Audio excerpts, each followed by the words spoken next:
अस्सलामुअलैकुम dear audience, this is Mohammad Khan Mehdi with Inside Reality. उम्मीद है आप सब खैरियत से होंगे। हम शुरू करेंगे आज इमरान खान के हवाले से। कैदी नंबर 804 के हवाले से इमरान खान ने कल अडियाला जेल में पाकिस्तान के चीदा सहाफ़ियों से डिटेल में मुसाफिया किया और उन्होंने बहुत सारे ऐसे होशरबा इंकशाफात किए हैं और जिनको मंजर आम पर लाना बहुत ज़रूरी है। इमरान खान की पार्टी को आपको पता है बहुत कर्ब करने की कोशिश की गई, उनके ऊपर संगीन मुकदमात दर्ज किए गए, उनके मरकज़ी रहनुमाओं को पकड़े गए और हज़ारों की तादाद में उनके कारकुनों को सलाखों के पीछे डाले गए 9 मई के वाक़यात के तनाजुर में। अब इमरान खान ने कल सहाफ़ियों से मुसाफिया किया तो उनका बताना था कि उनके ख़िलाफ़ जो तोशा खाना केस बनाया गया उसका कोई मकसद नहीं, उनका कोई बेस नहीं था। और उन्होंने आसिम मुनीर को पहले बताया था कि मैंने उनको फवाद चौधरी के और दूसरे रहनुमाओं के ज़रिए पैगाम अली ज़ैदी से के ज़रिए पैगाम भिजवाया था, आरिफ उलवी के ज़रिए भी, कि आप लोग न्यूट्रल रहे। ये तमाम जो कुछ हो रहे हैं लंदन प्लेन के थ्रू हो रहे हैं, जिसमें नवाज शरीफ को रातों रात टिकट दी गई और उनको प्रोटोकॉल देकर लाया गया। और इमरान खान का ये भी इल्ज़ाम लगाना है कि जुडिशल कम्प्लेक्स में इमरान खान को कत्ल करने की साजिश की गई और रातों रात उसको टेक कवर किया गया। इसके अलावा इमरान खान ने पुलिस पर इल्ज़ाम लगाया कि उनके घर के अंदर घुस गए, चार दीवार की अमल करते हुए इमरान खान के घर घुसकर उनके पासपोर्ट को जब्त किया और उनके चेक तक वहाँ से उठा के ले गए और उनके घर को बुलडोज किया गया। ये भी एक ख़तरनाक किस्म के कानून शिकनी में आते हैं। क्यों वो क्रिमिनल्स दंदनाते फिर रहे हैं? मनी लॉन्ड्रिंग जो करने वाले हैं वो मुल्क के ऊपर हावी है और जो कि मुल्क की पासदारी करने वाला, जो मुल्क में इन्वेस्टमेंट लाने वाला जेल के सलाखों के पीछे बैठा हुआ है। मजीद उनका कहना था कि वो और बुशरा बीवी के ख़िलाफ़ कार्रवाई कर रहे हैं और उनको अगर उनकी जान को कुछ होती है तो वो उनको ज़िम्मेदार ठहराएंगे जिन्होंने उन्हें जेल में डाला है।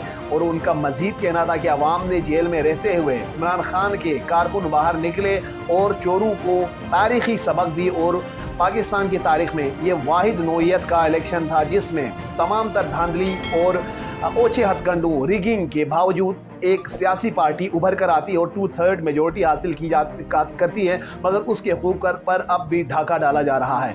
मज़ीद इमरान खान ने डिटेल में बताया मुल्क को तोड़ा गया। 1971 में सकूत ढाका पेश आया जिसमें शेख मुजीबुर रहमान की जो वोट है उनकी चोरी की गई। अब इमरान खान की जो एक पाकिस्तान की major popular party, the largest party, उसका सरबराह है, उसकी वोट चोरी की जा रही है। उनके जो मैंडेट है उसके ऊपर ढाका डाला जा रहा है और पाकिस्तान को तोड़ने की मुतरादिफ होगा अगर इस पे जो मुक़्तदर हल्के हैं वो संजीदगी नहीं से उनका मुजाहिरा नहीं करते तो ऑब्वियसली पाकिस्तान के अंदर डिस्ट्रेस होगी, खलफशार होगी। और जो मुल्क चलाने वाला शहबाज शरीफ है वो एक डमी के तौर पर है। जो मुल्क चला रहा है वो सिर्फ आसिम मुनीर है, उसकी इमा पर सारी चीज़ें हो रहे हैं।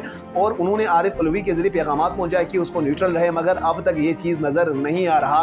और इमरान खान ने ये भी कहा कि मैं बाजवा के साथ मिल सकता हूँ अपने सबकदोशी के बाद, मुझे गिराने के बाद, तो मैं फौजी क़यादत से मैं क्यों ना मिलूं। मैंने हमेशा पाकिस्तान की मफाद को, नेशनल इंटरेस्ट को प्रेफर किया है। इसके साथ साथ इमरान खान ने बताया कि तोशा खाना रेफरेंस में चेयरमैन नेप और इनाम शाह के ख़िलाफ़ केस करूँगा। फवाद चौधरी प्रेस कॉन्फ्रेंस कर चुका था मगर उनको इसके बावजूद वादा माफ गवाह बनाने के लिए उसको भी गिरफ़्तार कर दिया गया। इसके साथ सादा कपड़ों में मलबूस बहुत से लोग जुडिशल कम्प्लेक्स में ऑलरेडी मौजूद थे। उनका कहना है कि जो आपके चीफ जस्टिस है उनको भुट्टो का केस याद आते हैं, मगर मिलिट्री कोर्ट में हज़ारों की तादाद में सिविलियंस वहाँ पर पड़े हुए हैं, उनकी याद नहीं आती। 22.5 मिलियन केसेस अब तक सुप्रीम कोर्ट में पेंडिंग है, वो नज़र नहीं आती। और मुल्क का माशी तौर पर बेड़ा गर्क हो चुका है और उसको इस दलदल से बाहर निकलने के लिए कोई मैकेनिज़्म नहीं है। जो trade deficit, budget deficit, inflation ये अपने रिकॉर्ड लेवल पर पहुंचा है और आवाम के अंदर मैस डिससेटिस्फेक्शन है जो कि मुल्क के लिए काफ़ी ख़तरनाक साबित हो सकते हैं। अवाम की आंखों में धूल झोंकने के लिए यहाँ पर जो बैठे हुक्मरान हैं फ्यूडलिज्म, एरिस्टोक्रेटिक कल्चर और नेपोटिज्म को फ़रोग दे रहे हैं और मेरिटोक्रेसी को बिल्कुल यहाँ से ख़त्म कर रहे हैं। जो हक की आवाज़ पहुँचा रहे हैं उनको दबाने की कोशिश कर रहे हैं। आसिफ जरदारी और नवाज शरीफ के अरबों डॉलर बाहर पड़े हुए हैं, उसके बारे में कोई बात नहीं की जाती है।